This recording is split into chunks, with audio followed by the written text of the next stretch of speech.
1. Fleetwood Mac, my roommate's dead. Fungus fermentation. Another Wonka reboot, JFK's assassination. It's not my favorite topic, just my brain's current fixation. Hyperfocus. Hyperfocus, a neurodivergent podcast. Hi, everybody, and welcome back to another episode of Hyperfocus, a neurodivergent podcast. I am here today with comedian and podcast host Rebecca Kaplan. Hi, Rebecca. Hey, thanks for having me. Thank you for being here. I appreciate it. In a minute, we're going to get into our hyperfixations, which Rebecca's is Electra Havemeyer Webb. Did I say that correctly? We just Googled how to say Havemeyer, and I forget what we came up with. I think, yeah, it's maybe Havemeyer. Havemeyer, who is a cool, rich woman that had a really cool art collection. Yeah, like she was like a collector of collections. Yes. And then my hyperfixation later, after that, will be about burnout. But before we dive into our topics, I just like to start the podcast off with letting you chat a little bit about your experience being neurodivergent. Yeah, I feel like, honestly, I actually was reading a New York Times article recently about how, I know, like, I'm gonna stumble over, like, what the correct terminology, like, the preferred terminology, but people parents of, like, children who are more severely on the autism spectrum are upset that, like, so many people who are, like, only mildly on the spectrum are talking so much about it, because it's, like, kind of pulling I mean, it sucks that the resources are limited, but it's like pulling resources away from, like, their children. I feel like people can't hold two things in their head, you know, like They can't be like, oh, this person is on the autism spectrum and this person who's totally different is also on the autism spectrum.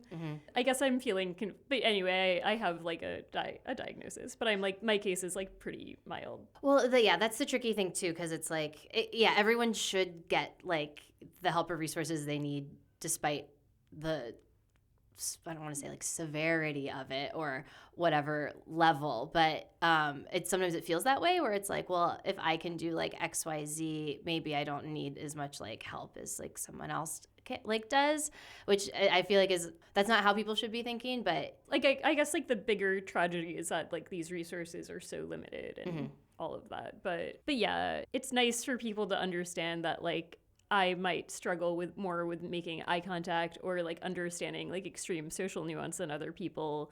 But there are also people who have different experiences and, like, you know, with this anyway. But yeah. And I think, like, people of, like, older generations are still, like, not as, like, up on it. Like, do you know, like, the term, like, the autistic stare? Yes. So my friend and I were at a Tony Danza concert, and they seated us, like, right in the front center, and Tony Danza did not like the way our faces looked. He was like, why aren't you, like, you girls look so unhappy to be here, like, while you're just staring. And it's like, he called you out specifically? Yeah, that's both of us. He didn't like the autistic stare. That's crazy. Yeah, because how do you even respond to that? Like, I'm sorry he said that too. No, that's so strange. He, like, apologized to us after. Oh, he did? Okay. Yeah. Well, okay, are you ready to start on your topic? Yeah.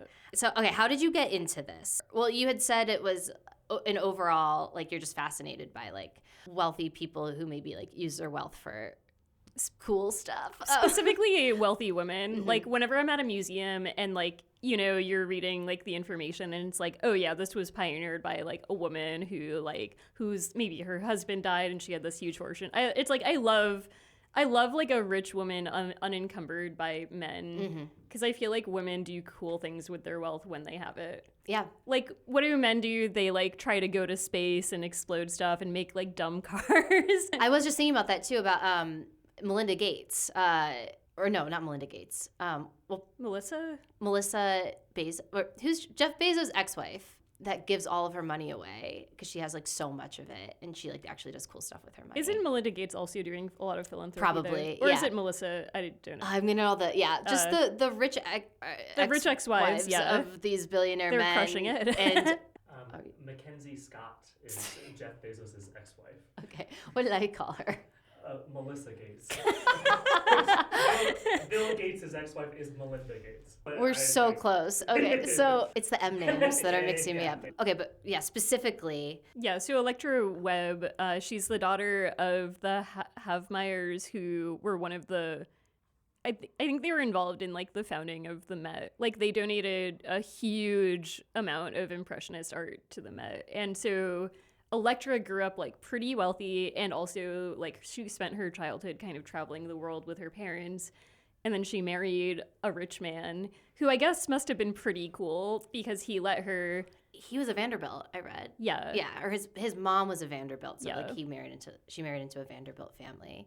And also her dad, wasn't her dad part of like the sugar refinery industry or something that is like Domino Sugar today? Yeah. So they had like, that was like the backbone of all this wealth that they had. Yeah. Because her in-laws seemed cool too. Yeah, no. Everyone involved in her life seems like really cool. And yeah, like I think like just for the time to have a husband who is okay with her, like not just okay, but like supportive, you know, of her like doing all this stuff. Like she is today better known than her husband is, which I think is like unusual for that time period. Mm-hmm. She was like one of the first people to collect like Americana, and she started this like museum kind of on property that her husband's family owned in Shelburne, Vermont. One of her earliest like she bought like this boat, the Ticonderoga. What kind of boat is that? It was a passenger ship that sailed like on the I think like the Champlain River in Vermont, and they were gonna throw it out, like they were gonna like send it to the junkyard, and she was like, "Stop! Don't trash this boat. I want to save it and Cool. bring it to my property." And like I love that energy, Mm-hmm. like, and I really appreciate that old school style of boats. Like I think I'm also kind of obsessed with like those transatlantic ocean liners. Yeah. Like they literally do not make boats like this anymore. And so she saved one of the examples of like an American passenger. Where is it now? The Shelburne Museum that Electra founded is like, it's like this enormous property, and she has like something like 30 buildings and also this boat. And like Okay. you can just like wander around. And then each of the buildings themselves plus the boat are an example of American architecture of a specific period, and then they're filled inside with objects related to like kind of themed around. So like for example, she has an old like hunting lodge that's like kind of filled with like memorabilia and stuff related to hunting. Or like, you know, her decoy duck collection is in there. Did you say it was like the biggest decoy duck collection? I think It's so. like a lot of them. I think like what's interesting about her is she like collected stuff that a lot of people were like, this is trash. Her husband, she has like a story, like she was like scared to tell him when she bought that like giant boat. And she was like, he's gonna ask for a divorce. And then she finally told him, and he was just like, reacted like in a really blasé way, and was like, she was like, okay, cool. And like, I love that. I love that for like that energy. Yeah. But was it one of those like, he was just like, oh, you have a hobby that's cute. I think Go for it. probably. Yeah. Like, you know, this isn't affecting our relationship. It's not like she went into debt to buy these things though. Like, you know, but Exactly. Yeah. her mother, Louisine Havemeyer, was like, you know, pretty good friends with Mary Cassatt. Okay. That's so cool. Yeah, like I'm so jealous of these people's lives. Yeah, so like Mary Cassatt would take Louisine traveling on art collecting trips in Europe. So, and she would, before Impressionism got big, Mary Cassatt would be like, I know, like these guys are gonna be really big someday. And so she bought up like a lot of Monets and stuff like that for pretty like cheap. Maybe, was it Degas too? Did I read that Yeah. too? Yeah. One of my favorite museums in the city is the Morgan Library, which I know is a man.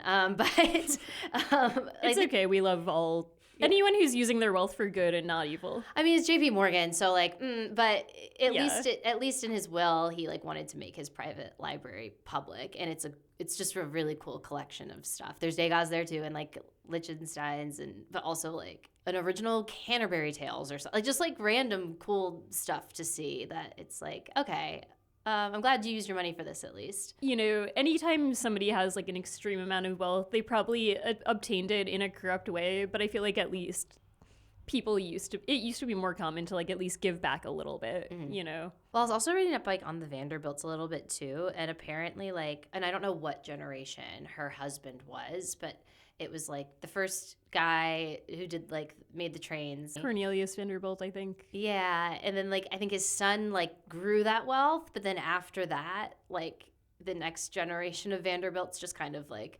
squandered the money. They just built like mansions and just partied. And then like after that, no one was interested in growing the business anymore. And I do kind of think I was like, I wonder if they were still interested in like growing their company, if we would have like high-speed rail in this country.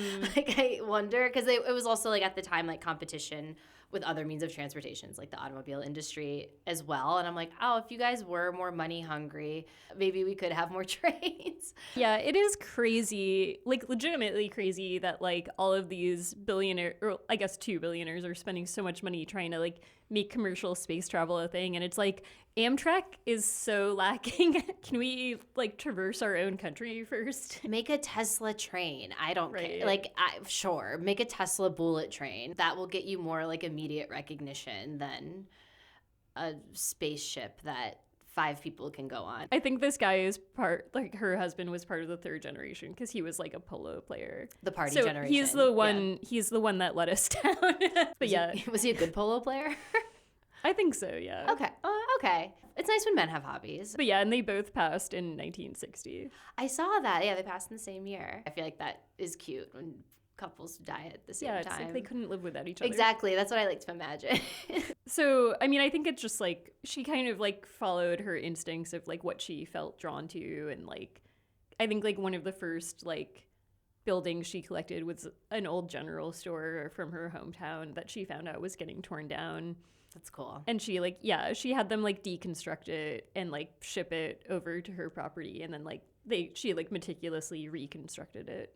That is like truly one of the few things I think is worth spending money on. Yeah. And so few people can do that. Like I love older like architecture, and it's just like those sorts of things just take a lot of money to preserve. I wish more people did that. Totally. And it's one of those things like, I think it's like similar to how like with video games, playing it on the original technology, like you can't really recreate the same exact feeling with an emulator.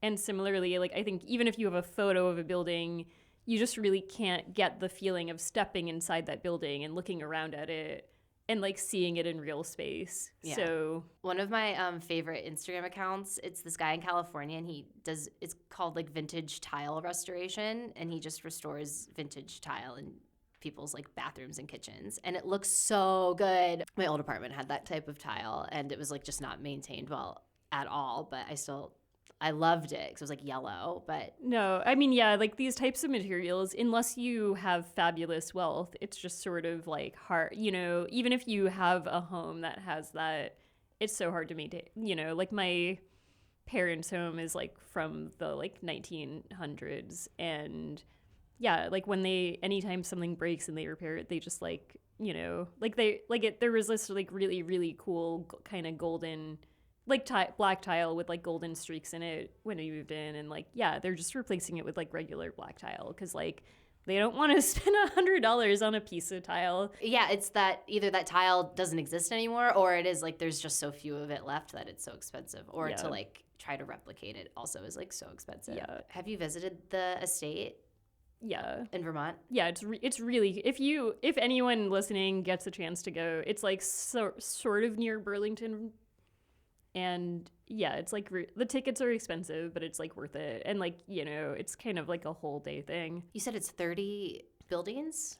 Yeah, Something it might like that? even be more. Like to me, one of the coolest things in it is there's a guy, Roy Arnold, who spent 30 years hand making a like wooden miniature circus.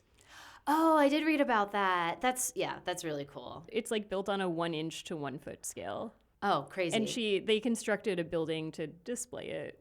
So That's you can awesome. like walk along the whole building and see the whole procession. I can only hope that with like this huge turn to AI that people have like not a relapse, maybe a relapse back into like making things again, like by hand. Yeah. I feel like that feels like inevitable in a way. Like also, I think like making things in a tactile way is like, I like to do that to like kind of reduce some stress, which I think leads into what you were planning. It does lead into my topic. I know, that's so funny you mentioned that too, because a big thing I like to do to like preoccupy my time is like make bracelets or like knotted bracelets, because it keeps my hands occupied and you're like making something.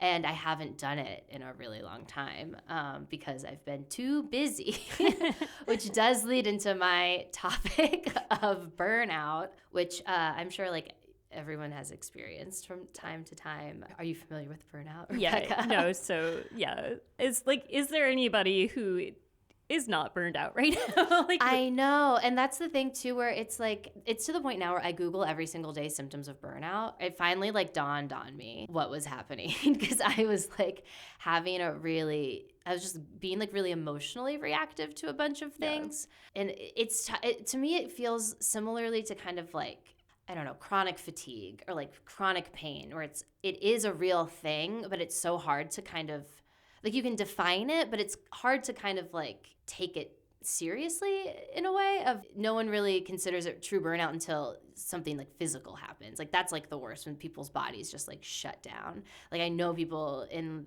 their like 30s or like late 20s that have like had heart attacks because of just like work related things. And then it's like, well, then it's just a heart attack. It's not related to, it's not related to burnout. It's like such a real thing, but I feel like it's hard to categorize all the time. And it took me a minute to like figure out that that's what's happening.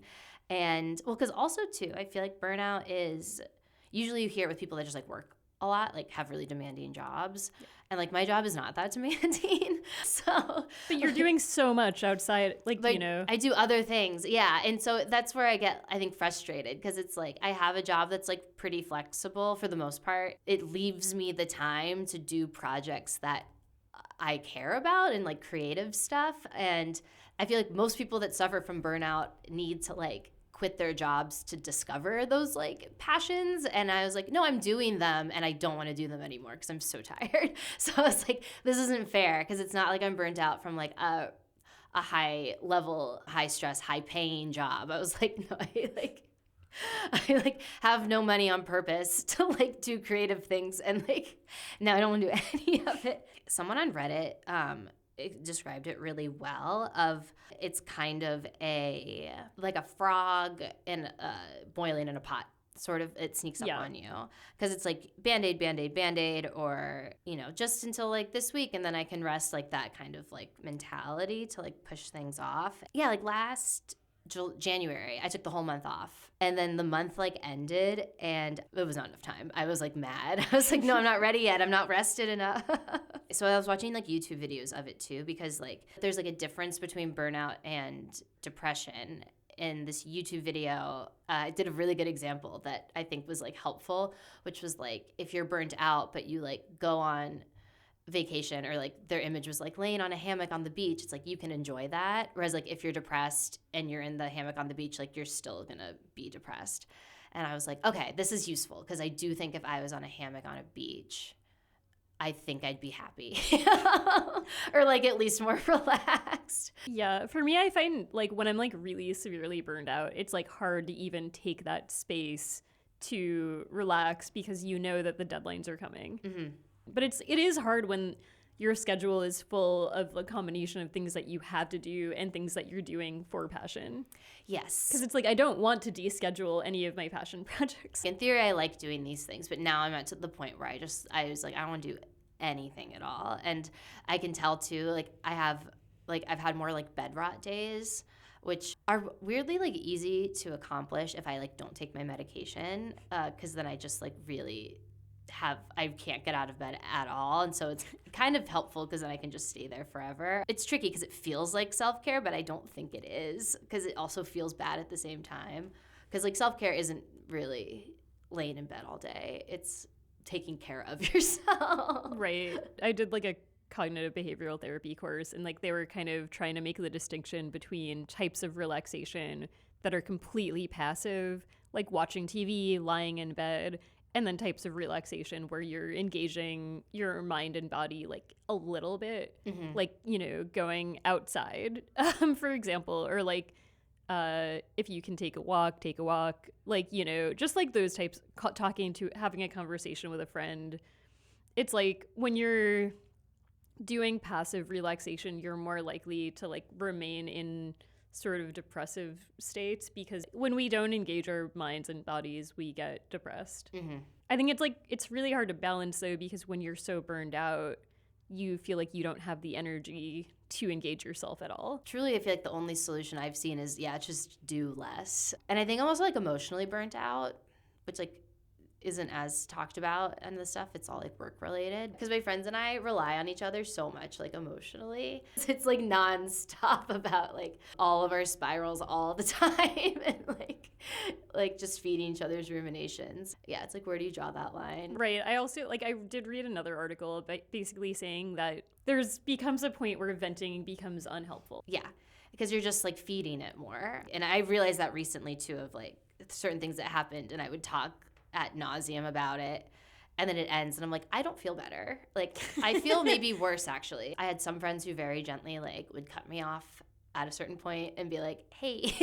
But like I have other friends that just like, you know, and it's not their fault, that being a good friend is like, let me get it out of my system. And so that's something I'm working on, to be like, okay, I need to know when like a good time to stop is, and tell them to stop engaging with me. I will kind of say though, like the nice thing about experiencing burnout is you just like don't care about anything at all, which is like in a way pretty liberating, to be like, oh, like I've overcome the pressures of whatever like the world puts on us. And then like sometimes I do envy people that just like completely crash out and like disappear for a really long time, and I wish I could do that. I don't think I can. Or those like artists that like go away for a long time and then like come back and they have something cool to show for it. But yeah, I don't think I can do that, which is okay. It's okay. Like one thing that's sort of helped me to try to be like, okay, I'm gonna accept that I might do a mediocre job at this, because I think it's hard, maybe especially for women, to like do something and not like do the very, very best. But it's like, okay, I have to meet all these work deadlines. Maybe it's okay if like there's a typo in it, or like it's not completely perfect. You know, like other standards for yourself are lower probably than your own standard for yourself. I try really hard to not compare myself to other people, especially in terms of like success and all that, because I'm like, that's just so like subjective and based on so many factors that have absolutely nothing to do with me. So like that doesn't matter. But I feel like in terms of like things people, and when I say accomplish, I just mean like get done or just like do, is something that I'm like, I feel like there's a lot on my plate, but I was like, it still feels like it should be manageable, and maybe like I just am a person that needs less on my plate. Right. I mean, it's kind of like, I'm sure you're familiar with like spoon theory. No. It's like a theory that like, okay, like let's say every task you have to do throughout the day costs like 1 spoon. Okay. Every individual person wakes up with a different amount of spoons. So like you could be 2 different people and you have to do the same amount of things, but if like one person started with more spoons, they're going to have more energy and like they're going to get through those tasks more comfortably. Okay. Oh, I love that. It's kind of like most neurodivergent people have like less spoons than like the average neurotypical person who's not dealing with like depression or like. It's so funny because like a lot of days that I've been like skip my medication, which is again like really funny. I feel like that there's a whole misinformation thing about just how like everyone who like takes stimulants is addicted to them or abusing them and things like that, because I will wake up in the morning and my brain will convince myself to not take them because I don't want to. It's like, wouldn't it be better to do absolutely nothing today? And like, if you take it, that means you're gonna have to get up and do stuff. And it would be awesome to just not do anything. And I will like sometimes listen to it. And so I was like, oh, I'm like fighting that like every single morning. Doesn't sound like someone who's addicted to meth. I just think we should all like go to I know everyone says this, but like go to the woods for like 5 months and like turn off our phones. That is our time. Thank you for giving me actually really useful information about burnout too. I really appreciate it. And for sharing your topic as well. I want to go to Vermont and check out that exhibit. And then let's all stay in Vermont and pee in the woods. Exactly. It's like while you're in Vermont, you might as well just stay there in the woods. No joke, people in Burlington seem really happy. Yeah, I bet. I've always wanted to go to Vermont. It seems extra lovely. And the people I know from there are all like really nice and lovely people too. But thank you so much for joining me. I really appreciate it. Rebecca Kaplan is a New York City-based comedian and also the host of Bad Fanfic Podcast. We will link that in the show notes. You can also follow her on Instagram at Rebecca T. Kaplan. And we'll link that in the show notes as well. You can also follow this show at Hyperfocus Comedy for updates on podcast episodes, in-person shows, all that good stuff. There's also a Patreon if you would like to support the podcast. And thank you so much for listening. I'm Virginia Dickens, and this has been Hyperfocus, a Neurodivergent podcast.